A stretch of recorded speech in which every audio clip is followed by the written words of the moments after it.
Part 1. You will hear a telephone conversation between an employee of an airline company and a customer. You have 30 seconds to look at questions 1 to 6.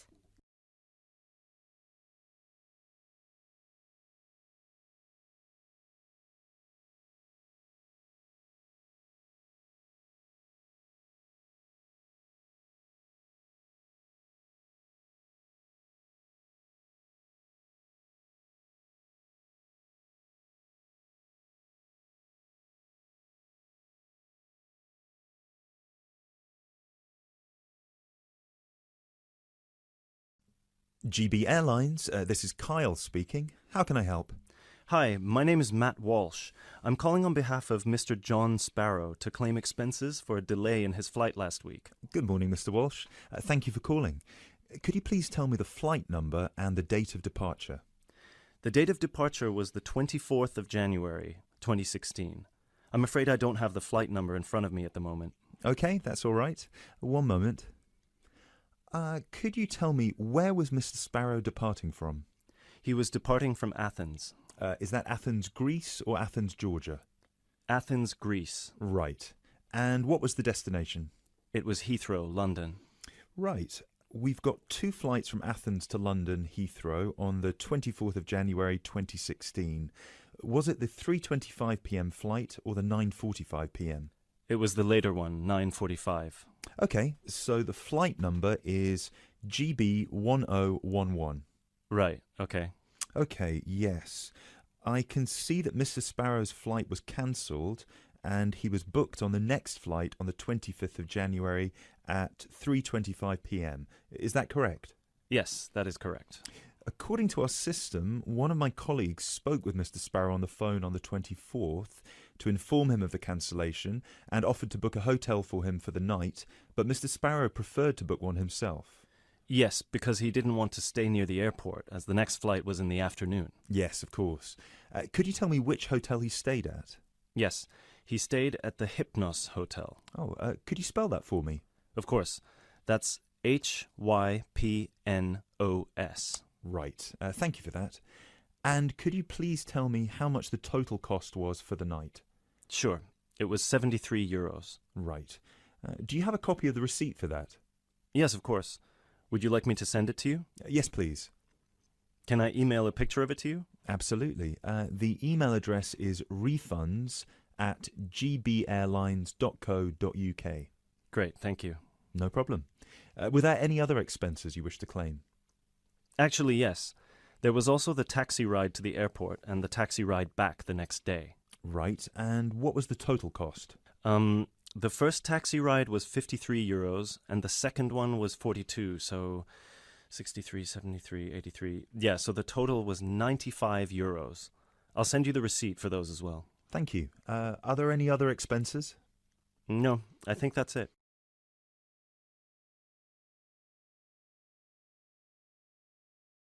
You now have 30 seconds to look at questions 7 to 10.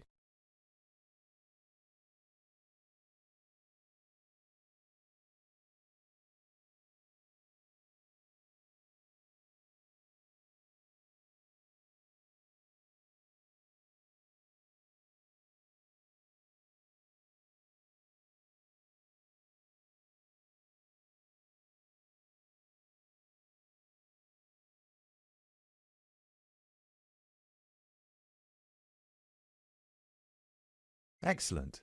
So if you could please send us the receipts for the hotel and the taxi rides, and after we receive them, it should take about 48 hours for the funds to reach Mr. Sparrow's account. Perfect. Thank you so much. My pleasure. Is there anything else I can help you with? Actually, yes. There's one more thing. Mr. Sparrow complained about the meal during the flight. He said that it was a bit bland. Right. So he asked me if it was possible to switch to a different meal option for his upcoming flight to Kiev next week. Right, of course. Just give me a minute, please. Right, I see that Mr. Sparrow had the light meal option for his flight to London, and you would like to change that. What would you like to change it to? What are the other options? We've got 12 different meal options. Would you like me to list all of them for you? Well, Mr. Sparrow has told me that he would prefer something without meat. How many of these do not contain meat? We've got 3 meal options without meat. We've got the vegetarian option, the vegan option, and the Asian vegetarian. What's the difference? There's a variety of different dishes served with each option. For example, next week the vegetarian option will be a small spinach and feta cheese pie, a bread roll, a salad, and tropical fruit. And the vegan option? The vegan option doesn't include any dairy products, and it also doesn't include fowl, eggs, or honey. I'm afraid I don't have the specific menu for this week, but I can email it to you as soon as it becomes available. Oh, could you do that? That would be great. Yes, of course. I can email you a detailed description of all the meal options if you like. Yes, please. No problem. Please do not forget to call us back to change the meal option. You need to do that 48 hours before the departure time for international flights and 24 hours for domestic flights. So 48 hours for this one then? Yes, exactly. Perfect. Oh, no, I'm sorry. Transatlantic flights require 48 hours. All flights within Europe require 24 hours. So in this case, you will need to call us 24 hours in advance. I apologise for that. Okay, great. So, could I please have your email address so I can send you the menus? Certainly. It's matt.walsh@sparrowlimited.com.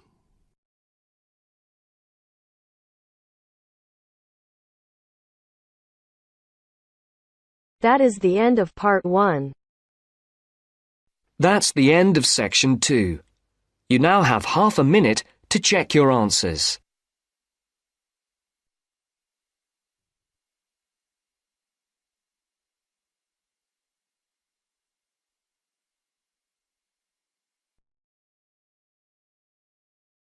Now turns to part 2.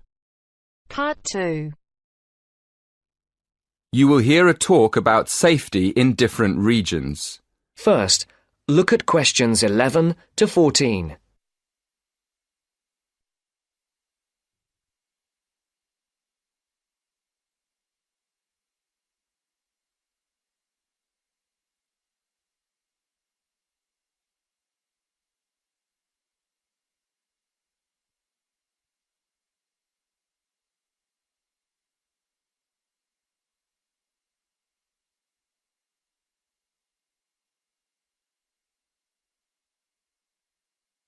Listen carefully. Good evening, everyone. It's great to be here to talk to you about staying safe on holiday. Before I came this evening, I did a little research on where students like to go for their holidays and came up with 2 different regions, Latin America and India. So, I've been looking at the crime figures for both areas, and I thought I'd start by talking a bit about that. Then I'll give you some advice about how to avoid becoming a victim of crime. Okay, first of all, let's look at what kinds of crime are committed most in different regions. Okay, I'll start with India. Generally, India isn't thought of as a dangerous place for individuals, but there has been an increase in handbag theft in recent years. So keep an eye on your bag when you're out in the street. Right. Now, let's look at Latin America. Of course, you do realise that not all Latin American countries are the same, but it is true to say that guns are used in a high percentage of crimes across the region. Looking at the figures, it seems that gun crime is a serious problem throughout. Before the broadcast continues, look at questions 15 to 20.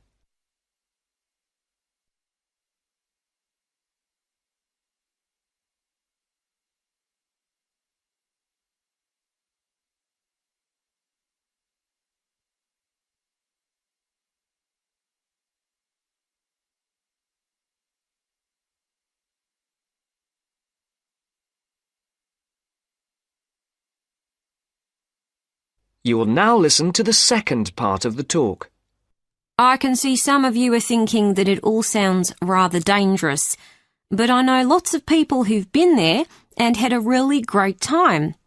They followed advice from the authorities, like making sure they didn't wear expensive jewellery in the street. and I'd certainly advise anyone travelling to Latin America to do the same. Another thing you should be careful of is not to go to lonely places at night. But of course, that's the same anywhere. But I must say, you do have to be very careful in some parts of Latin America when you take your money out of a cash machine. Sometimes you find that thieves stand very close to people at cash machines and take their money as it comes out. Okay, so now I'll finish by talking a little bit about India. I've actually been to India, and I didn't have any feeling that it was dangerous at all. First of all, I went on an organised tour with a group of people. This is definitely the best way to go because it's so much safer. I mean, I didn't go anywhere without the group, and we had a tour guide who spoke the local language and knew the area. In fact, I remember now, she warned us not to go off with strangers, even if they seem nice and friendly.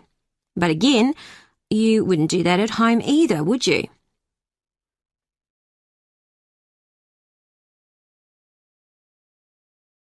That is the end of part 2. You now have half a minute to check your answers.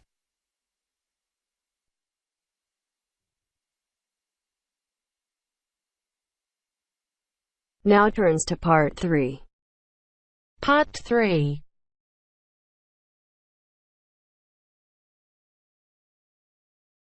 You will hear a conversation between two students working on a presentation. You have 30 seconds to look at questions 21 to 24.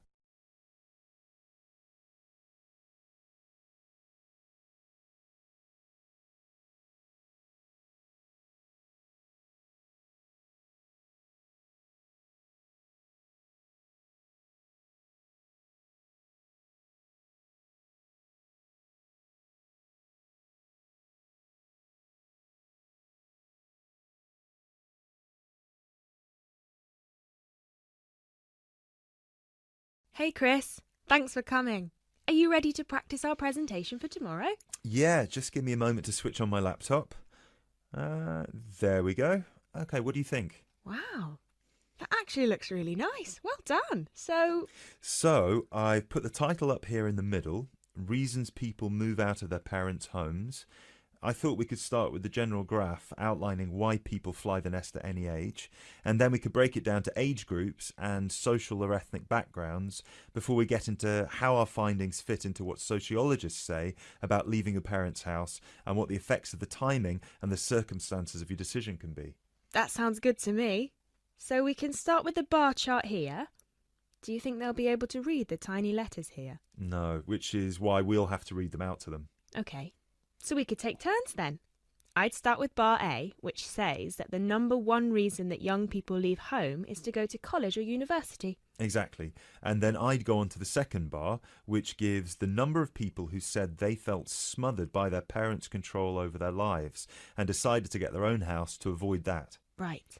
Then in bar C, we've got people who found a job and decided that it was a good opportunity to move away because of their new income. Yep, and then those who didn't feel exactly smothered by their parents per se, but more so because of the lack of room in their parents' house and the fact that their parents were around pretty much 90% of the time. Maybe we should move this bar so that it can be next to bar B, since they seem to be quite similar to each other. Well, actually, that's why I kept them separate. But maybe you're right. They would lead smoothly into one another. So that means that jobs will now be bar D and bar E. Bar E is about those who moved because of their partner or spouse. Right. And then at the end, we've got those who were pushed to leave by their parents and those who left because of a conflict at home. I guess at this point we should mention that, as expected, we had almost 0 people reply that they left home because of emancipation or abuse, despite the fact that our study was conducted anonymously. Probably because the participants didn't feel confident enough to share such private details with us. Or maybe just because there was no one in our pool of participants with such experiences. Yeah.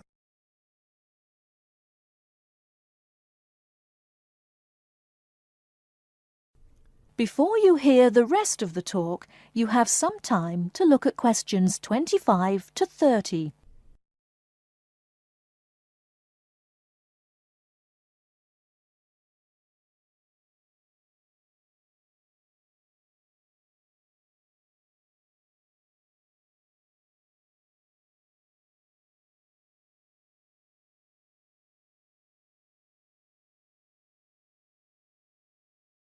Now listen and answer questions 25 to 30.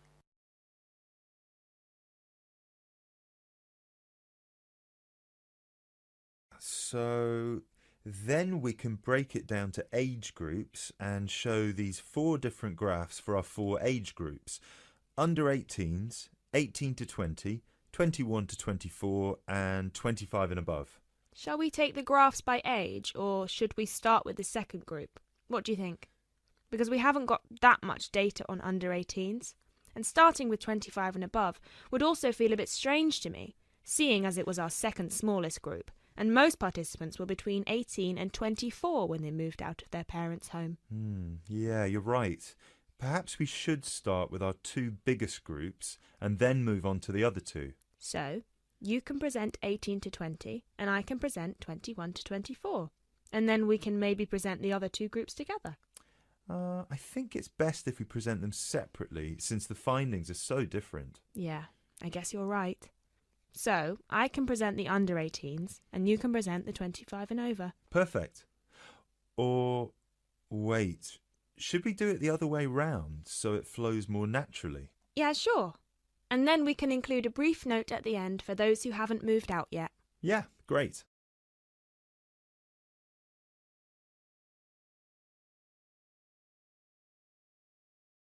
Excellent. So, then we can move on to the final chart before we get to the bibliography and explain what they said they found difficult when they moved out. Yeah, so we can say the biggest issue for everyone was finding a place to live, especially for those who didn't have a guarantor or didn't live in a student hall of residence. Yes, and that 30% of the participants also experienced some financial problems in the beginning, with bills and rent and food and everything. Right.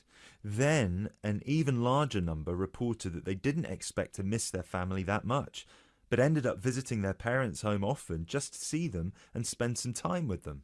Although, we should probably cut that number down a notch to exclude those who went back home just so their parents could cook and do their laundry for them. Yeah, sure. Anyway, then we should finish off with the final issue, which was flatmates. Oh yeah, so we should say that a whopping 67% complained about the people they had to live with, and that they were often dirty and inconsiderate. Right. Great. So then we can move on to how our findings fit into...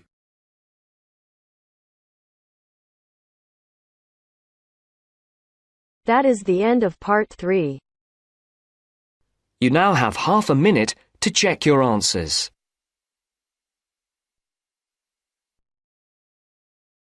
Now turns to part 4. Part 4.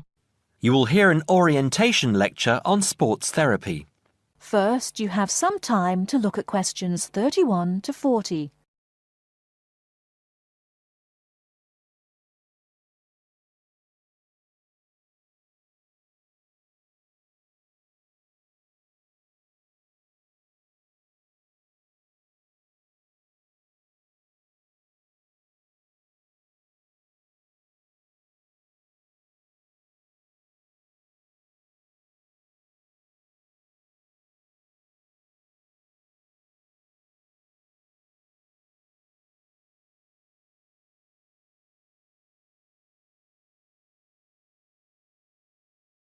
Now listen carefully and answer questions 31 to 40. Good morning and welcome to the University's Open Day and to our lecture on sports therapy. There are 2 good reasons to be here. Firstly, you will experience what a university lecture is like, so take out your notebook and pen. And secondly, you will find out about the sports therapy programme. OK. So what does a sports therapy programme involve? Everybody in today's society knows the impact sport, health and fitness makes on the population's physical and mental health. Studying at Kent will develop your understanding of the ideas and issues within the sports therapy, health and fitness industries. Sports therapy is one of the fastest growing careers within the sports sector. The programme teaches you all the specialist knowledge you need in order to work within these industries. This includes scientific aspects such as anatomy and physiology and sports psychology. You learn how to design training programs and lifestyle profiles for a range of clients and to understand the role of sports promotion and event management. The degree also covers the treatment and prevention of sporting injuries and the importance of referral programs.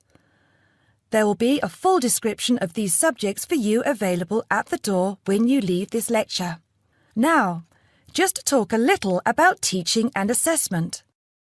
The programme involves taking part in and designing practical sports sessions, lectures, small group seminars and private study.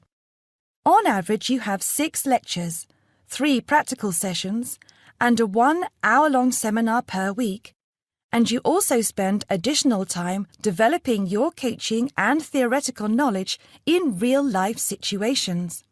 At Stage 1, the first half of the year is assessed by 100% coursework and observed assessments. A majority of the modules also have written exams within the final half of the year, with the rest practically assessed. Stage 2 and 3 assessment varies from 100% coursework to a combination of examination and coursework, usually in the ratio 50-50, 60-40 or 80-20. You're probably wondering what career paths you can take once you've completed this degree. Well, careers can vary from employment in health and fitness clubs, sports injury clinics, sports development within local authorities, or with national governing bodies of sport, working in community leisure or sports attractions, self-employed personal trainer or sports therapist. There are some requirements you need to fulfill to enter this course.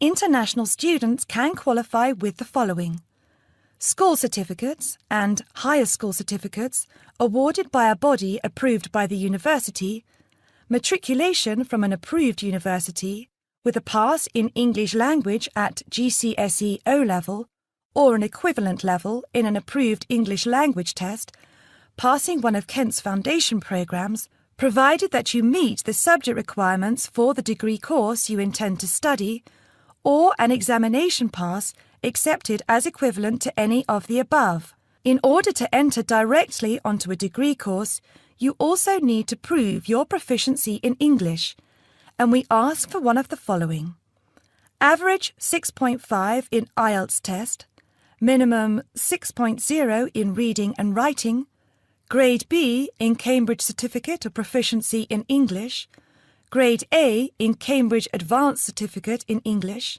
a pass overall in the JMB/NEAB test in English for overseas students, with at least B in writing, reading and speaking modules, a TOEFL score of at least 580 written test or 237 computer test. If you haven't yet reached those standards, Kent runs a foundation course for international students, which gives you a year's academic and language training before you begin on your degree. Right, that's about it. Any questions?